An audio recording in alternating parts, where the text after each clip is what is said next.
Hello everyone, welcome to SPEC eLearn, the online learning channel dedicated to chemical engineers. Adsorption Towers, Adsorbent Types, Characteristics, Applications and Selection.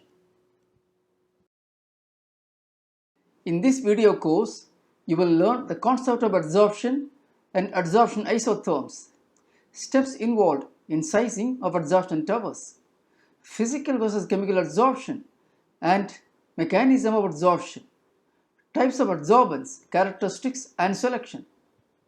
Please subscribe to the channel. By subscribing, you will motivate us to produce knowledgeable video content for you for your career progress. Subscribe now before you forget.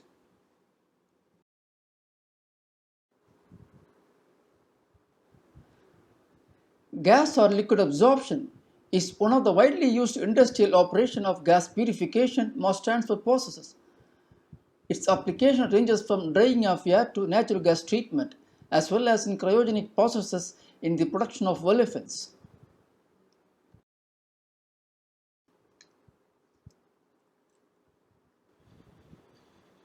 Industrial examples of adsorption include the pretreatment of natural gas to remove water, CO2 and H2S, dehydration and purification to remove water and impurities from ethylene, propylene, butylene and butadiene, drying of air before liquefaction to produce nitrogen.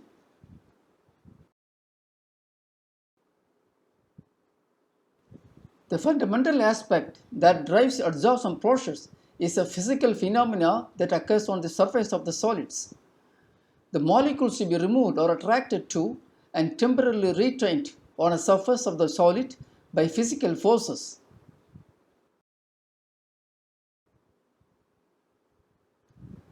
Purification or removal occurs at the interface between the adsorbate molecules and the surface of the adsorbent.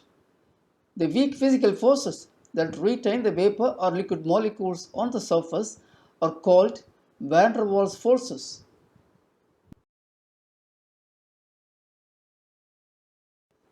The process of adsorption is totally reversible, normally without physical or chemical changes to either the adsorbate or to the adsorbent. When gases or vapors are absorbed, their molecules lose a degree of freedom and energy is liberated as predicted by Gibbs' law. The energy released is of the order of the heat of condensation.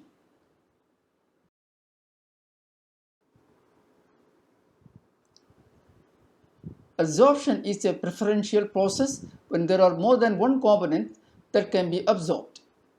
The more adsorbable fluid molecules will displace and cause to desorb the less adsorbable molecules.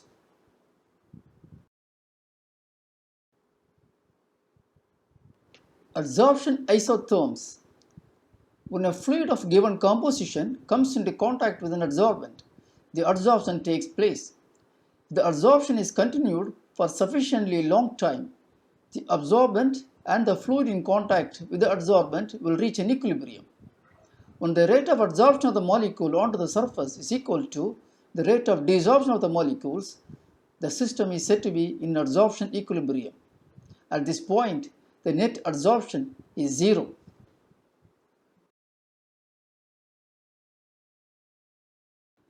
Adsorption equilibrium data is typically plotted in the form of an adsorption isotherm, that is, at constant temperature, with the mass absorbed on the y-axis and partial pressure for gas or its concentration for liquid in the fluid on the x-axis. The shape of the curve is significant and provides useful insight into design of adsorption column.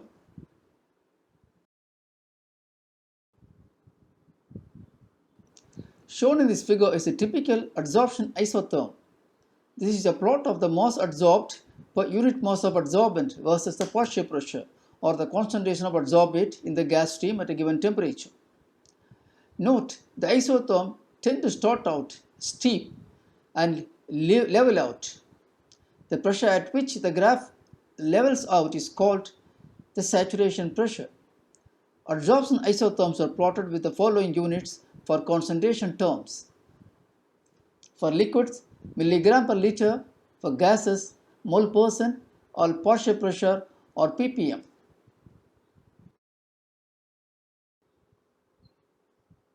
The concentration of fluid molecules on the surface at equilibrium condition is dependent on the activity of the surface, the absorbability of the fluid molecules, the system temperature, the partial pressure or the concentration of fluid molecules in the continuum beyond the adsorbent surface.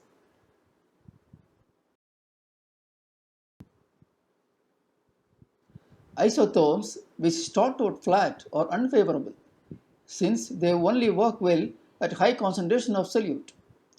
Favorable isotherms permit higher solid loadings at lower solute concentrations.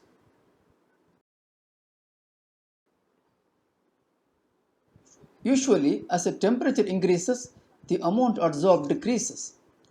This relationship permits thermal regeneration of the adsorbents.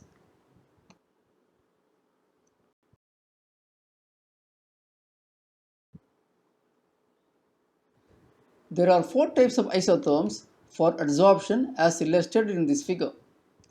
The first is a linear relationship.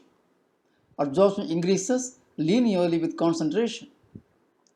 The second curve reflects that even at low concentration, the adsorption is stronger. The third curve is strongly favorable. It is further steeper. The adsorbed quantity is much higher compared to curve 1 and 2 for the same inlet concentration. The fourth curve is unfavorable because even at a very large inlet concentration, the adsorption is poor. From the concentration A, draw a vertical line so that it runs through all the 4 isotherms and observe the quantity adsorbed for this concentration. The isotherm 3 gives the maximum adsorption capacity and the isotherm 4 gives the minimum capacity at the concentration corresponding to point A.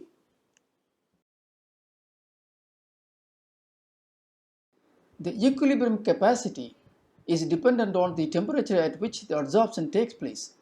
Lower the temperature, higher the equilibrium loading of the adsorbent.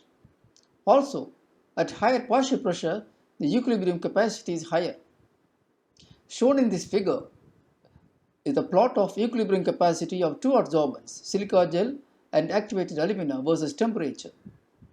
As you can observe, as the temperature increases, the adsorption capacity decreases.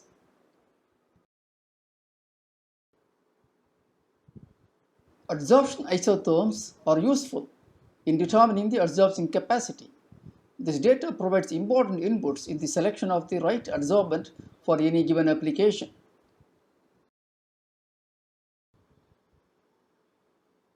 Physical absorption versus chemical adsorption.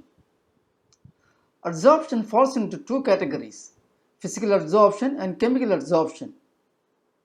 What are their main characteristics? Let us move on to find out now.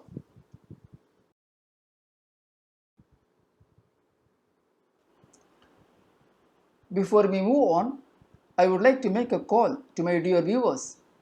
Your SPEC e-learn channel is one-stop learning and skill development destination for your career needs. Get instant access to useful career-oriented subjects and become knowledgeable and competent. So do not forget to subscribe.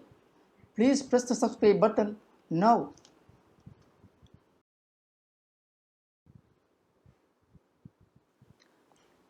Physical adsorption. The gas molecules adhere to the surface of the solid adsorbent as a result of the intermolecular attractive forces, that is, van der Waals forces between them. The process is exothermic. The heat generated is in the order of the enthalpy of condensation of the vapor.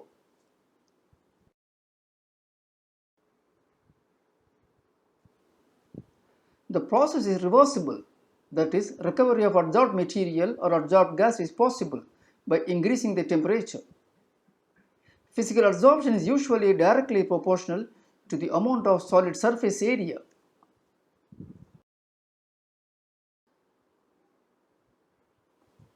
Adsorbent can be adsorbed on a monolayer or a number of layers. Adsorption rate is generally quite rapid.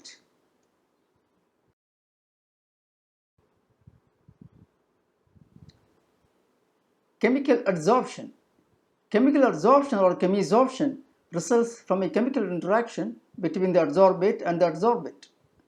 Therefore, the formed bond is much stronger than that for a physical adsorption.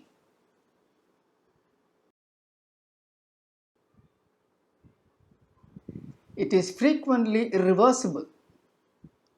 The adsorption rate is generally quite rapid. Only a monomolecular layer of adsorbate appears on the absorbent medium.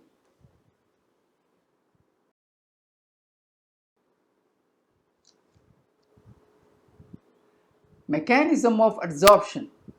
The mechanism of the process of adsorption involves three steps.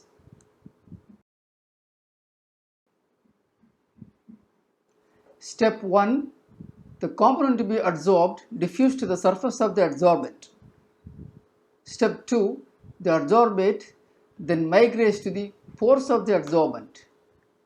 Step 3. The adsorbate gets adsorbed on the surface of the pores and builds up as monolayer.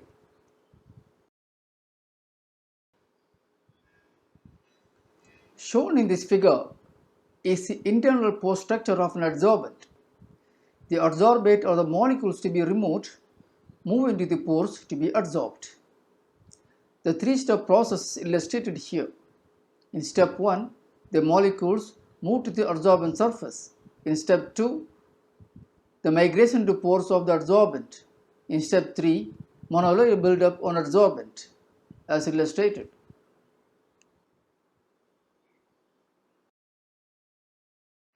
Steps involved in adsorption tower sizing. Having understood the concept of adsorption, adsorption isotherms, and mechanism of adsorption, let us now move on to understand the steps involved in the sizing of adsorption column. Shown here is a fixed bed continuous absorption tower filled with mkg of adsorbent. The gas or the liquid to be treated enters the top of the bed with quantity G in and concentration C in. As the fluid flows down the bed, the contaminant molecules get adsorbed on the solid surface within the pores. The treated or pure gas or liquid leaves the tower at the bottom with quantity G out and concentration C out. Note, the gas-solid contact is continuous, not stage-wise. A given bed of adsorbent of a known volume has a certain fixed adsorption capacity. So for a certain gas flow rate, the adsorbent capacity of the bed will be used up and the bed will get exhausted after some time. So the same bed cannot be used for processing or purification of gas stream as desired and the bed operation has to be stopped. To sustain continuous gas liquid processing, you need more than one bed. Fortunately, the adsorbent can be made to regain its capacity by change of operating conditions such as temperature or pressure. This method of regaining its capacity is called regeneration. There are two methods, temperature swing and pressure swing. This figure shows a timer-based temperature swing adsorption tower. Bed A is under adsorption, bed B under regeneration. The timer manages the adsorption regeneration cycle. After a prefixed time interval, bed A go to regeneration and bed B to adsorption. This cycle is repeated to make the operation continuous. Steps involved in the adsorption column design. Select type and size of the adsorbent. Determine the bed height and cycle length. Calculate the tower diameter. Select the type of regeneration method and regeneration gas and design the regeneration system. The regeneration system includes the heater, the cooler, separator, and associated instrumentation and piping. For the design of adsorption column, the first and most important step is the selection of size and type of adsorbent. To select the right size and type of adsorbent, you must know what are their characteristics. Choice of the right adsorbents depends on the specification of the gas or the liquid to be processed. Certain adsorbents are sensitive to impurities in the feed stream, even at extremely low level of concentration. It shortens the life of the adsorbents. Take them into consideration while making the specifications.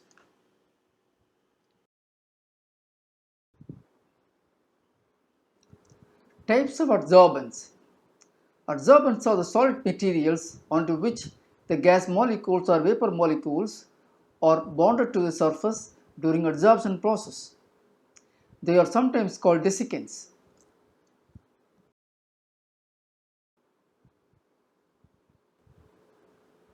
They are broadly classified into inorganic adsorbents or organic adsorbents.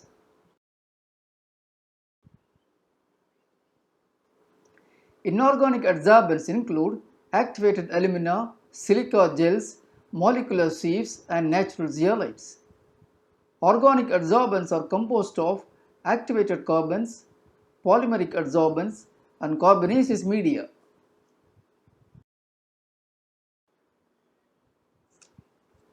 Adsorbents are characterized by their chemical nature, extent of their surface area, pore distribution, and particle size.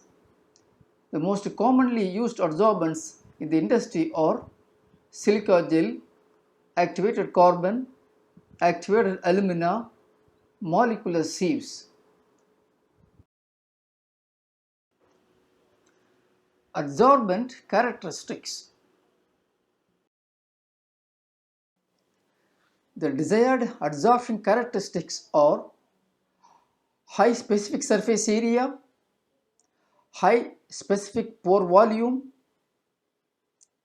good pore size distribution of micropores, high attrition resistance, and high crushing strength.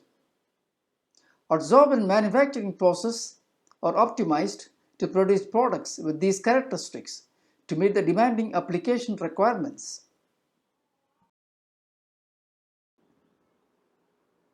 Performance of the adsorbents or the adsorptive capacity is determined by the surface area and distribution of area with respect to the pore size.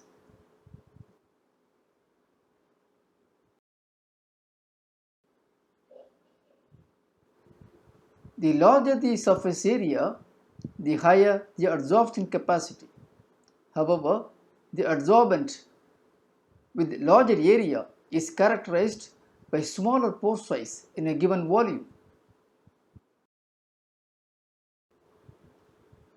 In physical adsorption, the most important characteristic in distinguishing between adsorbents is a surface polarity. Surface polarity corresponds to affinity with polar substances such as water.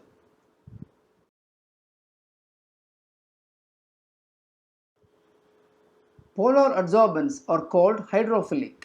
Zeolites, activated alumina, and silica gel are examples of polar adsorbents. Non-polar adsorbents are generally hydrophobic. Carbonaceous adsorbents such as activated carbon fall under this category. Let me walk you through the characteristics of adsorbents one by one.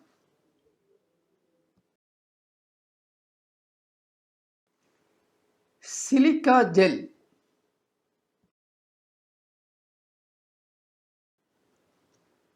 Silica gel is a porous, amorphous form of silica.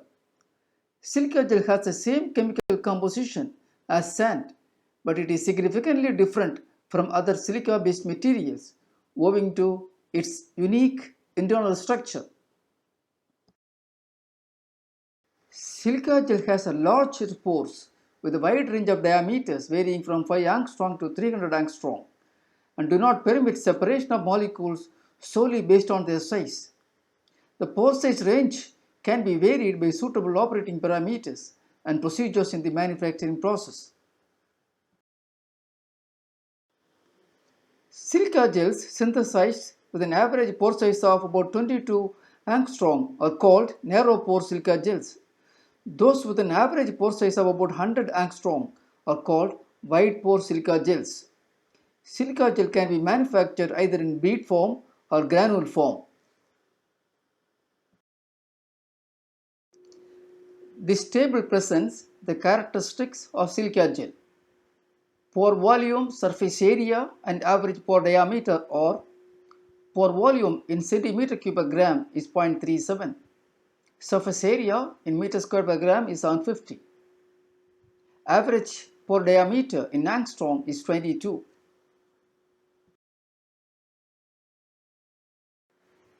Adsorbent type activated carbon. Activated carbon may be used in powder form or granular form.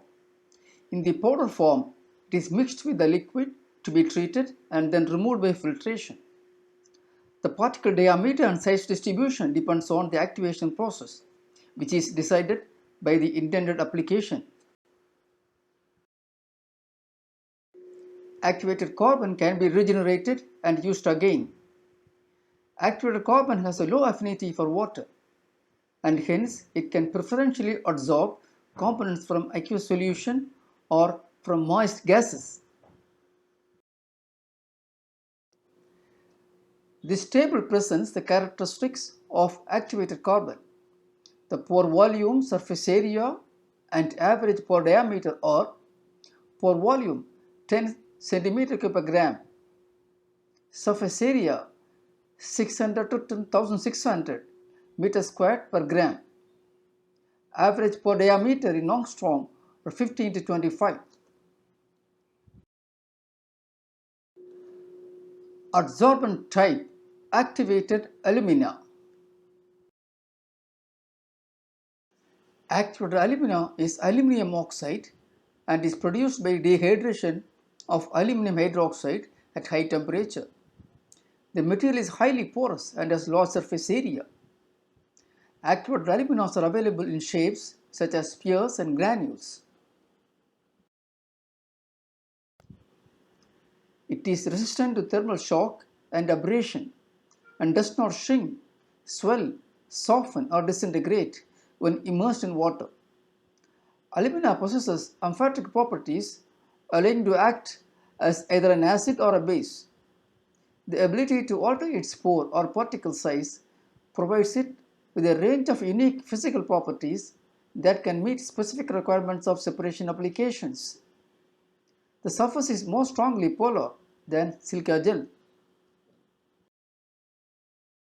The advantages of activated alumina are greater surface area, superior amphoteric properties, greater stability over a broad pH range, strong affinity for halides, no degradation at high pressure or high temperature.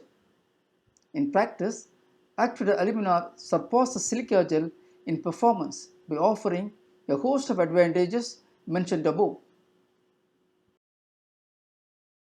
Modified activated alumina. Modified activated alumina adsorbents are synthetically produced type. An activated alumina's ability to act as an adsorbent is largely determined by the surface properties which can be modified during manufacturing. Without modification, activated alumina adsorbents rely on weak molecular forces for adsorption, therefore are inefficient at adsorbing polar contaminants at low concentrations. However, with modifications, an activated alumina's chemisorption properties can be enhanced, thus transforming it into an efficient and effective adsorbent.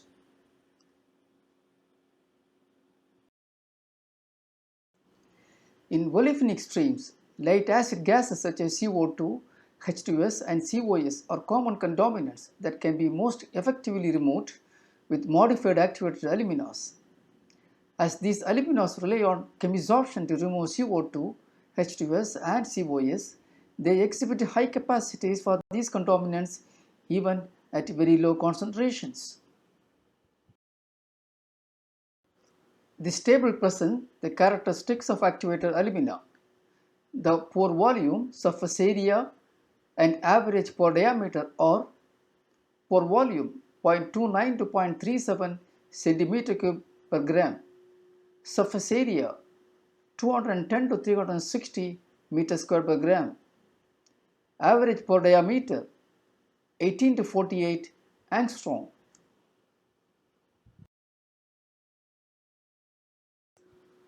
Adsorbent type molecular sieves. Molecular sieves belong to the class of material called zeolites, which are hydrated aluminosilicates. The unique property of molecular sieves is that the pores are uniform in diameter. In many cases, the separation can be made on the basis of the size of the molecule. Unlike other adsorbents, which are amorphous or non-crystal-like in structure, the molecular sieve has a crystal-like structure. Molecular sieves have wide applications including natural gas treatment and dehydration of olefinic streams in refineries and petrochemical plants. We will discuss molecular sieves in a separate video later. Types of compounds removed and typical applications of adsorbents. Activated carbon applications include water treatment, also in gas processing to remove chlorinated organics, etc. Silica gel application, gas and liquid dehydration. Activated alumina, gas and liquid dehydration. Molecular sieve applications include gas and liquid dehydration, removal of acid gases like CO2 and H2S. From among the available adsorbents for any given application, how will you select the right adsorbent? It depends on the level of separation and purification needed and the presence of other contaminants in the feed stream which are sensitive to some adsorbents. For example, certain cryogenic processes for avoiding hydrate formation requires feed moisture content to be less than 0.1 ppm by volume. Zeolite molecular sieves are the only class of adsorbents capable of meeting the required dew point for liquefaction.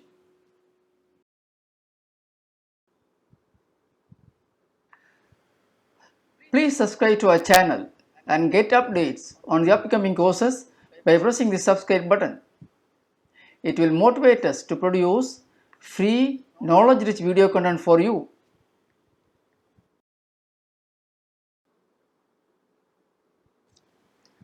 With this, we have come to the end of the presentation.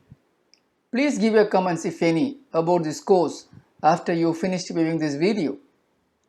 Share with your friends and colleagues to reach out to large number of career-oriented professional students.